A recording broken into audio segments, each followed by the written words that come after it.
Konflik di Sudan, 30 warga Malaysia dan 26 warga negara lain dibawa keluar.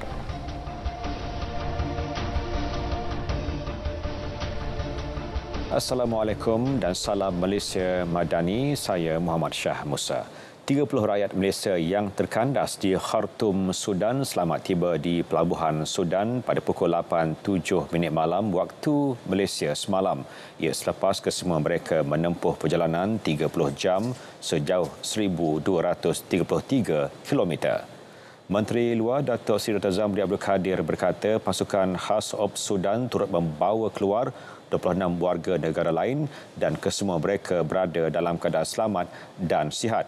Mereka termasuk seorang warga Filipina, 6 Kemboja, 14 Singapura dan seorang warga Thailand. Turut sama dalam proses evakuasi itu ialah 2 warga Amerika Syarikat, seorang Palestin dan seorang warga Sudan.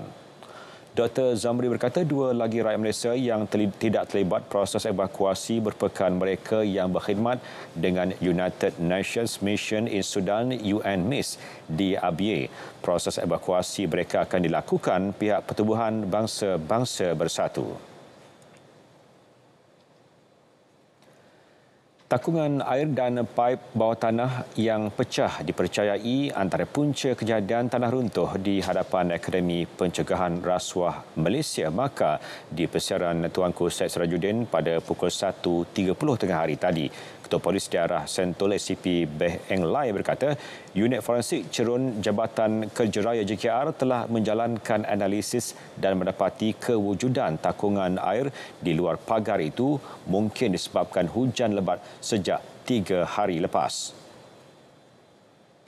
Jadi disebabkan hujan lebat sebentar tadi, jadi kerja-kerja penilaian terpaksa diberhentikan serta-merta kerana keadaan agak bahaya. Kita bimbang tanda runtuh ataupun hakikat akan berterusan dan juga mungkin akan mendatangkan bahaya kepada nyawa penilai. Disebabkan kawasan sekitar ni ada pokok-pokok yang tinggi, hujan lebat, kita juga bimbang dahan pokok akan runtuh dan timpa pada pondok atau kemah PKTK. Jadi kita juga sentiasa alert memastikan tiada lagi tanda runtuh berlaku. Kalau ada, kita akan membuat keputusan mungkin anjak lagi ke belakang PKTK demi keselamatan petugas-petugas di sini. 38 pekerja di Maka dan 38 pekerja di Institut Integriti Malaysia yang terletak bersebelahan akademi itu diarah keluar dan berpindah ke kawasan selamat. Keluasan tanah runtuh dianggarkan 30.48 kali 36.57 meter persegi. Tanah runtuh berkenaan turut meruntuhkan sebuah pondok kawalan. Terdahulu, Komander Operasi Balai Bomba dan Penyelamat Sentul, I. Yogeshwaran berkata 8 anggota bergegas ke lokasi kejadian selepas pihaknya menerima panggilan kecemasan pada 1.54 tengah hari. Sementara itu, Maka bertindak mengosongkan seluruh kawasan akademi itu dengan memindahkan 22 pegawai, 16 pekerja pembersihan dan 7 penghuni kuartus. Menurut kenyataan SPRM, pengosongan dibuat atas nasihat bomba sehingga kawasan terlibat diisytiharkan selamat. Ketika ini, pihak Maka bersedia dengan arahan lanjut pihak berkuasa serta akan membuat pemakluman dari semasa ke semasa.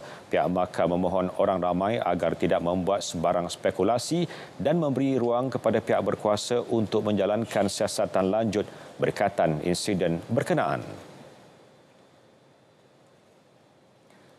Sepasang suami isteri yang baru melangsungkan perkahwinan semalam ditahan polis selepas disyaki mengedar dadah dianggarkan bernilai RM77,000 di Langkap, Perak. Penahanan suspek berusia 23 dan 24 tahun itu dibuat sepasukan polis dari bahagian siasatan jenayah narkotik Ibu Pejabat Polis IPD Hilir Perak 12.30 tengah hari tadi.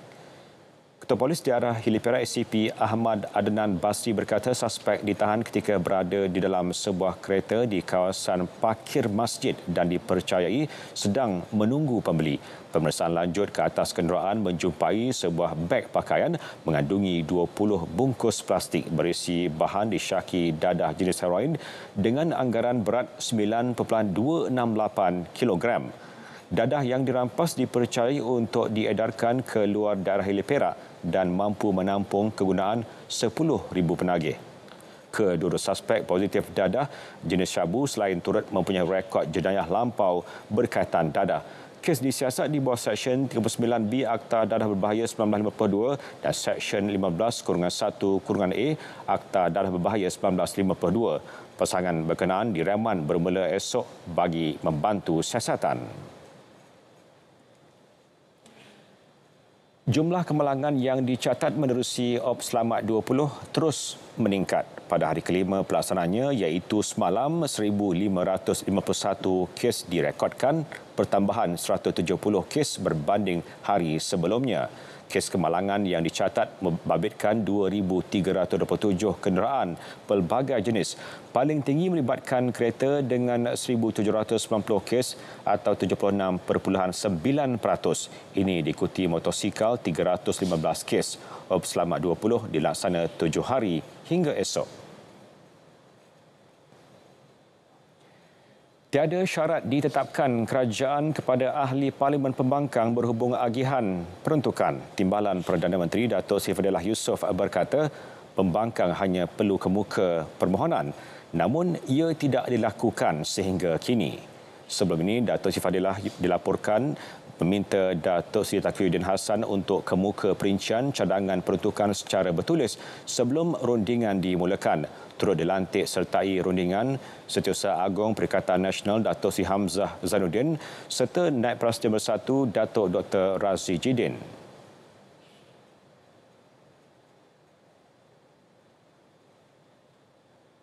Saya dah bagi tahu kepada mereka untuk membuat tawaran secara hitam putih. Jadi selagi mana kita belum menerima surat tawaran rasmi, maka tidak akan berlaku perundingan. Beliau yang ditugaskan berunding dengan pembangkang mengenai perkara itu turut tidak menetapkan had masa permohonan perlu dikemuka. Kementerian Dalam Negeri sedang meneroka kaedah berteraskan teknologi dan inovasi termasuk penggunaan drone dan kecerdasan buatan AI bagi tugas kawalan sempadan oleh pihak keselamatan. Menterinya Datuk Seri Saifuddin Nasution Ismail berkata ia bagi meningkatkan kawalan jenayah rentas sempadan melibatkan penyeludupan dadah, ketum, pendatang asing tanpa izin dan penyeludupan manusia. Menurut Datuk Seri Saifuddin, gabungan pelbagai inisiatif perlu bagi pengawalan keselamatan termasuk menambah pemasangan kamera litar tertutup, pagar sempadan di lokasi strategik dan kehadiran fizikal anggota keselamatan. Aspek kawalan sempadan, dia harus berupa gabungan kepada pelbagai inisiatif. Dia ada fizikal omnipresence, satu. Dia kena ada struktur yang sedia ada sekarang dalam bentuk pagar yang sedia ada. Okey, dua. Kemudian kita kata lagi CCTV dalam poin strategik. Tiga. Jadi ke depan nanti kita kata bahawa munasabah untuk kita explore atau meneroka inovasi seumpama kawalan sempadan yang berasaskan penggunaan drone. Objektif besar dia apa dia? Keselamatan negara mesti terkawal dan terjaga. Beliau berkata demikian pada sidang media selepas lawatan ke Markas Taktikal Pasukan Gerakan Am PJ di Bukit Kayu Hitam. Dalam perkembangan lain, Datuk Saifuddin menegaskan Majlis Rumah Terbuka Malaysia Madani bersama Perdana Menteri di 6 negeri adalah usaha bagi meraihkan rakyat. Rumah terbuka nak sambut raya dengan rakyat tu saya kira sangatlah mana. Apa sangat nak jamu ketupat lemang kat rakyat. Rakyat Kedah lah tu mana. Jadi tak ada isu lah itu. Ketupat lemang Mbazir apa? Nak jamu ketupat lemang. Tak mana Mbazir tu. Ketupat apa duit? Janganlah lemang. Pasal kemah sikit, dia kita main lagu raya. Tak apa duit pun.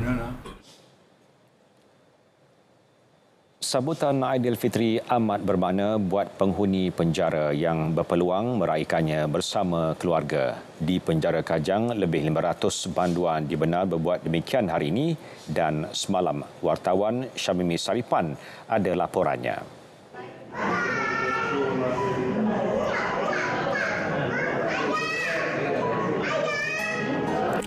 Pertemuan bersulam emosi dan linangan air mata menghiasi lawatan khas Aidilfitri 2023 di penjara Kajang. Rasa pilu dan hiba pula menghentak perasaan tatkala mendengarkan perbualan penghuni bersama keluarga. Biar terpisah dengan dinding kaca dan sekadar berbicara menerusi telefon, keceriaan di sebalik wajah sedih mereka kekal terpancar menerima kunjungan orang tersayang.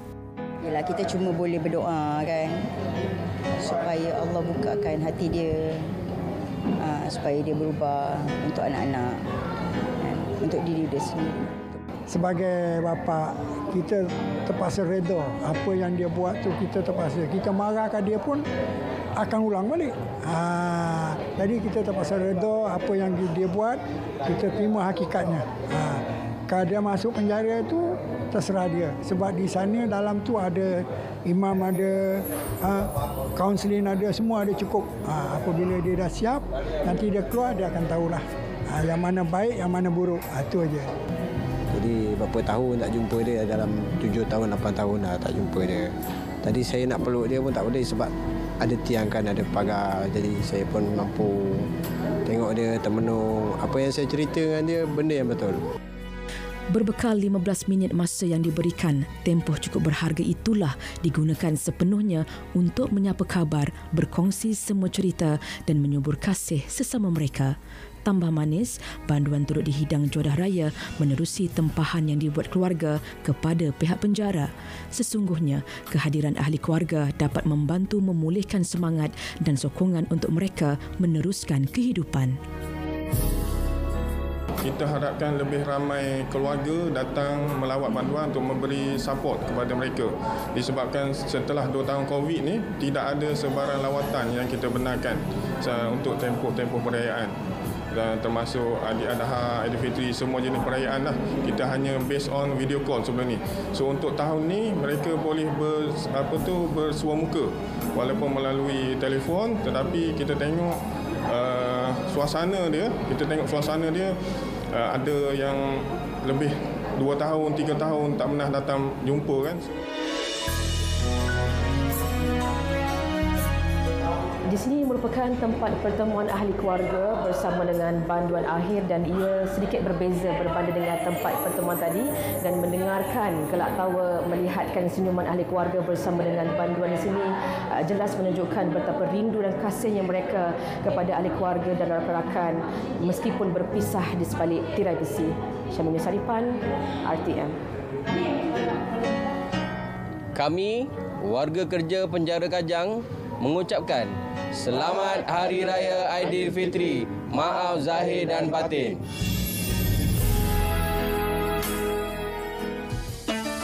Jalinkan ukhuwah, raikan kesatuan di Syawal yang mulia. Majlis Rumah Terbuka Malaysia Madani bersama Yang Amat Berhormat Perdana Menteri buat julung-julung kali diadakan di negeri Kedah, iaitu pada hari Sabtu 29 April 2023 bermula pukul 10 pagi hingga 2 petang di Hotel Raya Alostar, Kedah. Orang ramai dijemput hadir dan perkhidmatan bas disediakan.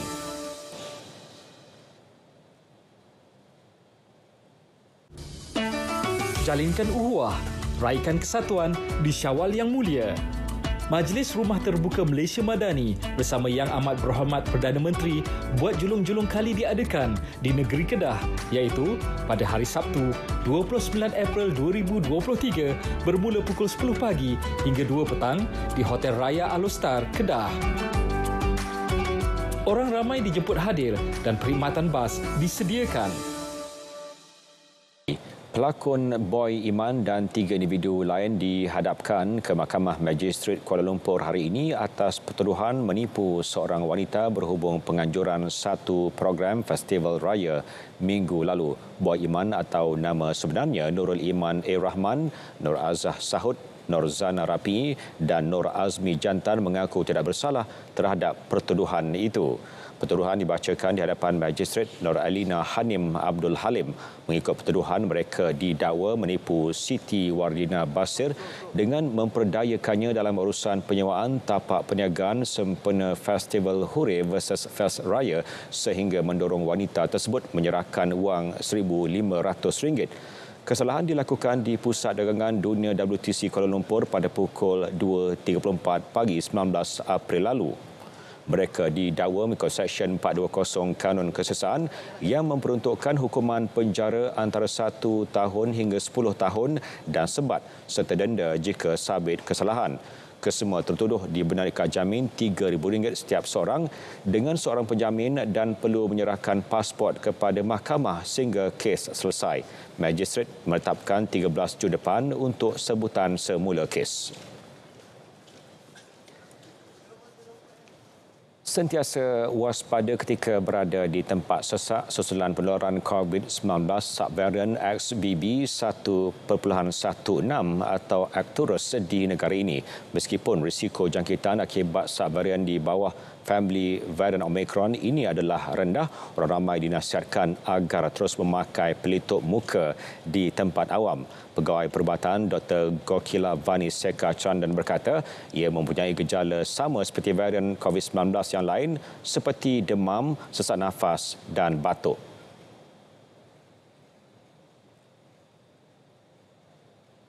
Dan Menteri Kesihatan kita ada beritahu bahawa terdapat 12 pesakit dengan sub-varian Arcturus yang dikenal pasti di negara kita. Kenapa kita masih perlu berwaspada terhadap Arcturus? Satu, kerana varian ini adalah varian yang baru dijumpai dan World Health Organization masih tengah membuat kajian terhadap varian ini. Dan walaupun buat masa sekarang orang yang dapat gejala Arcturus, simptom-simptom dia adalah ringan, tapi kalau kumpulan yang berisiko tinggi seperti ibu hamil atau orang dengan penyakit kronik atau kanak-kanak kecil, bayi kecil, dia masih boleh dapat simptom-simptom yang memudaratkan. Dr. Gokila Vani menyeru individu yang diuji positif selepas melakukan ujian antigen dinasihatkan berjumpa dengan doktor. Kalau boleh, tolong pakai mask bila anda membuat penziarahan keluarga atau bila anda pergi ke tempat yang sesak. Kalau boleh, tolong avoid tempat yang sesak atau very crowded areas. Ya. Kalau anda tidak sihat, ada demam, selesema, batuk, tolong jangan pergi ke tempat-tempat public. Dan kalau anda risau sama ada gejala ini adalah COVID atau tidak, sekarang ada self-test kit available. Anda boleh buat self-test kat rumah ataupun pergi ke doktor berdekatan. Simple RTK test boleh beritahu sama ada ini COVID atau tidak. Dan sekarang ada banyak treatment options available out there. Kota internet tambahan bagi pengguna pakej prabayar sempena Aidilfitri mendapat respon positif dari orang ramai. Inisiatif berkenaan dilaksanakan sehingga 31 Mei ini. Satu inisiatif yang bagus untuk golongan-golongan B40, terutamanya pada keluarga-keluarga yang beraya berjauhan dengan keluarga kandungan. So dari situ dia boleh menggunakan data yang diberi itu untuk berhubung secara di alam maya. Bila raya ni dia punya bantuan kuota tambahan tu lagi memerlukan lah. Sebab raya ni ramai orang post gambar lah, buat konten untuk video beraya. So kebanyakannya rasanya membantulah untuk golongan-golongan rakyat yang B40 ni. Saya rasa sangat bermanfaatlah sebab kita banyak penggunaan sharing gambar kan dekat family kita. Jadi dekat mana-mana pun kita boleh buat. So kita tak perlu nak tunggu balik rumah atau kita tak perlu nak tunggu wifi yang laju dekat rumah kita atau phone kita. Jadi sangat bergunalah untuk bulan-bulan raya ni kan. Sekarang musim perayaan, jadi sekarang ni memang banyak yang guna internet untuk media sosial. Lagi-lagi kita boleh tengoklah macam keadaan sekarang kan, untuk dia punya inflation inflation pun semakin menaik.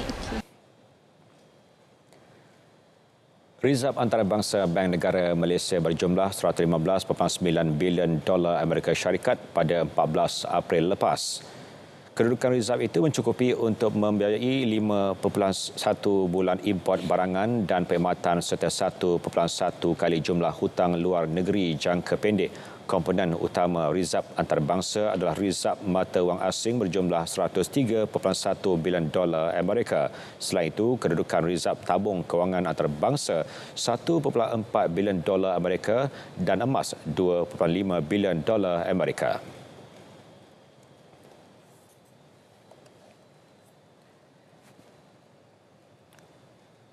Syarikat berpangkalan di Arab Saudi Falak for Contracting and Trading menyatakan komitmen pelaburan $100 juta bagi beberapa projek hartanah di negara ini. Menurut Ketua Pegawai Kewangannya, John Nguyen, peruntukan pelaburan bagi tempoh 2 tahun akan datang itu membabitkan lokasi projek di Kuala Lumpur dan Melaka.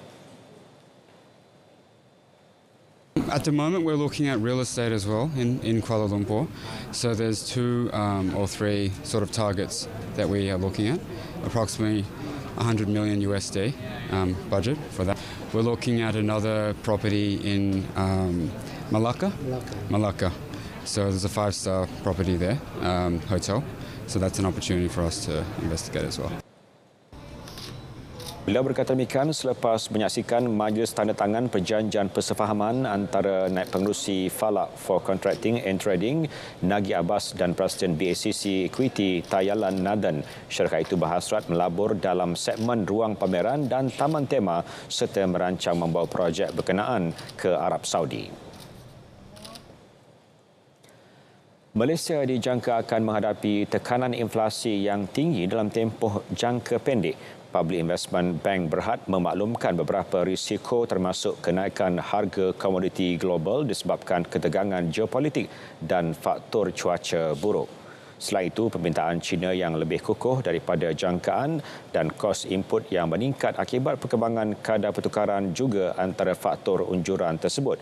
Pengubahsuaian kepada subsidi domestik dan dasar kawalan harga juga mungkin menimbulkan tekanan inflasi tambahan.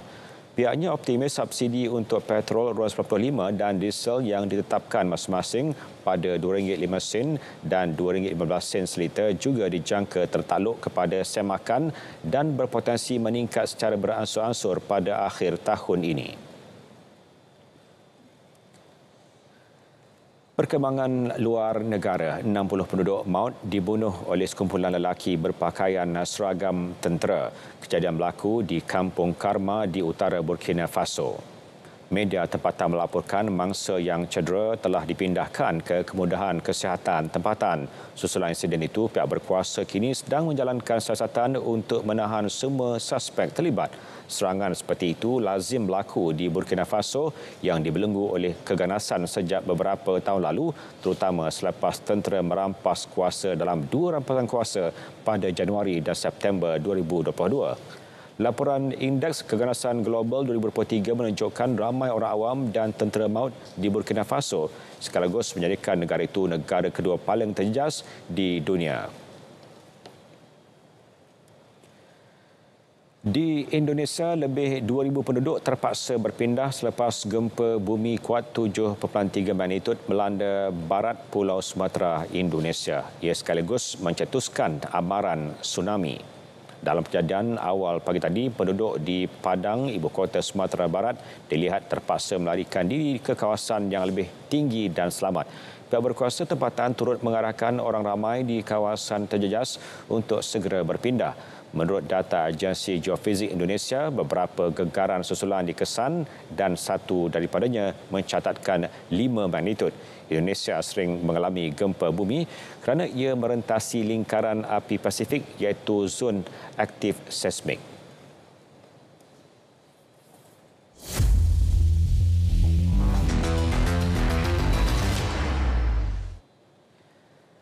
Sukan Perkembangan Liga Malaysia, jentera serangan tumpul dan perlu diperbaiki. Itu tindakan segera perlu dilakukan pasukan Kedah Darul Aman KDFC untuk memastikan pasukan tidak ketinggalan jauh dalam saingan Liga.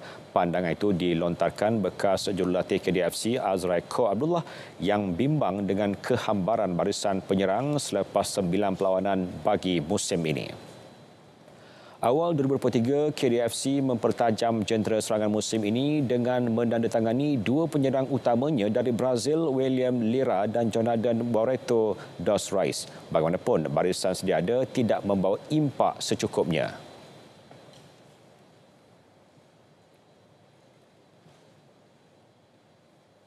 Strike force begitu orang kata tumpul lah. So itu personally I myself also kita bimbang dengan prestasi ini.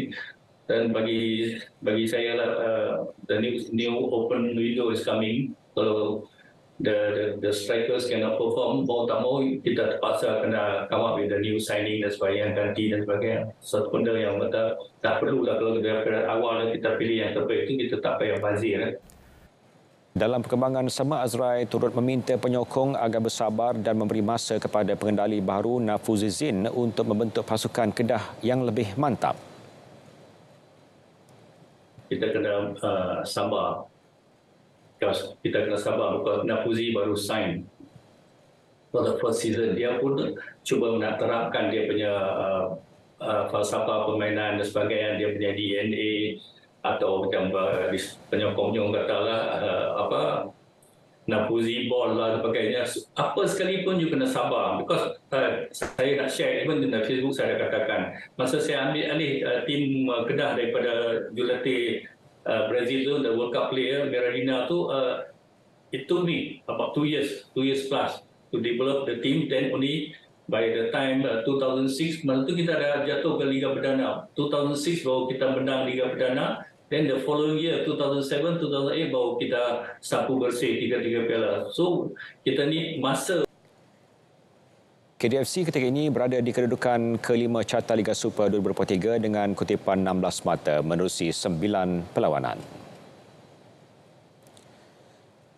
Beberapa negara telah menyuarakan minat mereka untuk menganjurkan Piala Dunia Wanita 2027. Menurut FIFA, Belgium, Jerman dan Belanda menyatakan minat untuk menjadi tuan rumah bersama kejohanan itu. Amerika Syarikat dan Mexico juga mahu mengadakan kejohanan itu bersama-sama. Brazil dan Afrika Selatan pula mahu menjadi penganjur secara berasingan. FIFA akan menghantar perjanjian bidaan kepada negara yang berminat dan mereka perlu mengembalikannya sebelum 19 Mei 2023. Keputusan mengenainya akan diumumkan di Kongres FIFA pada 17 Mei 2024.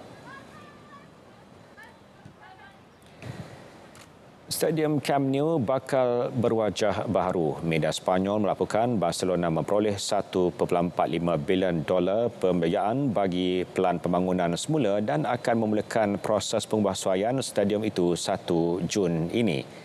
Laporan menyatakan dana berkenaan diperoleh menerusi perjanjian dengan 20 pelabur yang akan menerima pulangan semula dalam tempoh antara 5 ke 24 tahun. Dalam pada itu, Barcelona memaklumkan akan memulakan proses pembayaran semula pembiayaan berkenaan apabila kerja berkenaan selesai. Sebagai tambahan kepada pelan stadium bola sepak itu yang dinamakan Espai Barça, ia turut merangkumi fasiliti kelab yang lain. Kelab tersebut turut menjangkakan kerja pengubahsuaian Camp Nou akan siap sepenuhnya menjelang 2026.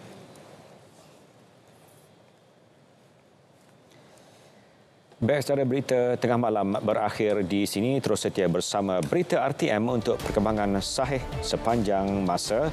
Salam Malaysia Madani dan Assalamualaikum.